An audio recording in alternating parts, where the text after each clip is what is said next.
సంవత్సరాల తరబడి ఎన్ని మందులు వాడినా మీ మోకాల నొప్పులు తగ్గట్లేదా? ప్రాణ పెయిన్ క్లినిక్ లో అత్యాధునిక చికిత్స.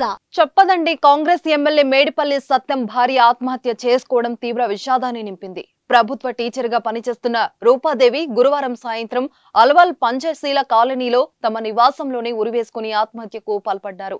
ఇక్కడే గత కొంతకాలంగా ఎమ్మెల్యే కుటుంబం నివాసం ఉంటుంది. గురువారం ఉదయం ఎమ్మెల్యే మేడిపల్లి నియోజకవర్గానికి వెళ్లగా సాయంత్రం రూపాదేవి బలవన్మరణానికి పాల్పడ్డారు.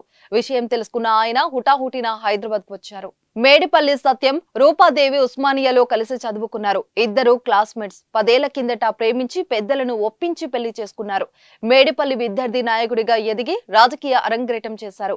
గత ఏడాది జరిగిన ఎన్నికల్లో కాంగ్రెస్ తరపున చొప్పదండి ఎమ్మెల్యేగా విజయం సాధించారు. రూపాదేవి ప్రభుత్వ ఉపాధ్యాయురాలిగానే పనిచేస్తున్నారు. వీరికి 2 పిల్లలు ఉన్నారు. గత కొంతకాలంగా దంపతుల మధ్య విభేదాలు ఉన్నట్టు తెలుస్తుంది. ఇరువురి మధ్య మనస్పర్ధలు తలెత్తడంతో గొడవలు జరుగుతున్నట్లు సమాచారం. ఈ కారణంగా రూపాదేవి ఆత్మహత్య చేసుకున్నట్లు వార్తలు వస్తున్నాయి.